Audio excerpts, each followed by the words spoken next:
Bonjour à tous, c'est le Dr Walid Mekedem et aujourd'hui on va parler de verrues, de corps, de durillons au niveau des pieds, comment faire la différence, sachant que ce n'est pas du tout la même chose et que forcément ça ne se soigne pas de la même manière.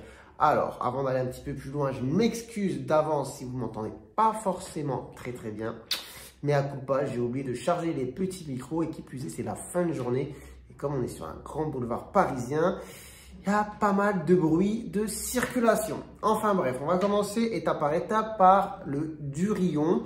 Donc le durillon qui va se trouver au niveau du pied, à quoi il va ressembler. Je vais essayer de mettre des photos, je décale, je vais devoir faire un petit montage juste après, mais bon, c'est pas grave.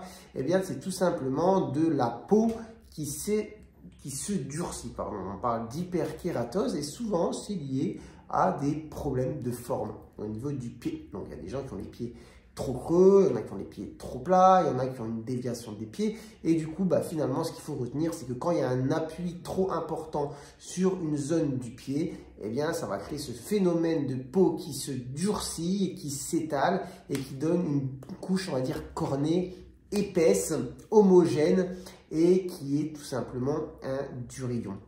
Et en fonction de la localisation, ça peut entraîner gêne, douleur, etc. Mais en tout cas, voilà à quoi ça ressemble. Est-ce que c'est grave? Non, c'est pas grave du tout. C'est juste que ça nécessite parfois un traitement adapté chez le pédicure podologue pour pouvoir s'en débarrasser et être tout simplement plus confortable. Alors voilà, il y a des formes de pieds, je disais, qui peuvent le favoriser, mais il y a aussi certaines chaussures, etc. En fait, c'est souvent un assemblage de plusieurs facteurs, d'accord? Il n'y a pas forcément une cause bien définie, mais en général, c'est purement mécanique et c'est vrai que l'appui prononcé sur une région du pied peut provoquer le durillon. Après, on va passer du coup au corps. Le corps, je vais enchaîner directement sur les photos, on va essayer de d'enchaîner, d'illustrer pour que vous puissiez voir la différence. Mais en fait, le corps, c'est quand ce durillon, on va dire, si je fais de manière très grossière, simplifiée, rentre. C'est-à-dire qu'en fait, on va avoir vraiment plusieurs couches, d'épaississement qui vont entraîner un renfoncement au niveau du pied. Et c'est là qu'on peut confondre souvent la forme, l'aspect avec une verrue. Parce que souvent, on va avoir du coup un halo périphérique, parfois blanchâtre justement avec l'humidité, et au milieu, un point qui peut faire penser à une verrue. Bon, désolé, je parlais de circulation, des fois ça c'est insupportable à Paris.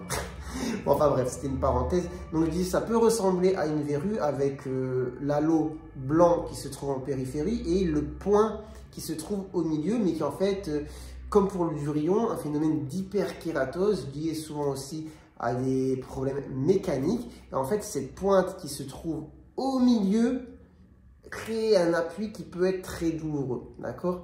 Et du coup, le corps, j'espère que je ne me suis pas emmêlé les pinceaux, le corps, donc qui est cette pointe qui fait mal, il faut aussi s'en occuper, s'en débarrasser pour être tranquille, parce que souvent c'est gênant. On va retrouver ça sur, par exemple, le dos des orteils, surtout si on a les orteils un petit peu crochus, qui tapent, qui frottent sur la chaussure, comme on peut retrouver ça tout simplement sous le pied. Bon, bref, voilà, vous en avez sûrement déjà vu. Et maintenant, troisième étape, on va parler de la verrue, qui franchement peut ressembler à tout ça, parce que ça reste quelque chose de pas très grand, de blanchâtre, qu'on va retrouver sous le pied ou au niveau des orteils, qui peut occasionner une gêne. Donc finalement, comment reconnaître la verrue? Bon, il faut avoir quand même un petit peu l'œil et un petit peu l'expérience. En fait, il faut regarder de près, essayer d'éclairer. Si vous avez une loupe, c'est pas mal, mais parfois pas besoin. Et en fait, si vous voyez qu'il y a un aspect ponctué, c'est-à-dire, voilà, le verrue, c'est vraiment c'est lié à une infection virale, à du papillomavirus, d'accord?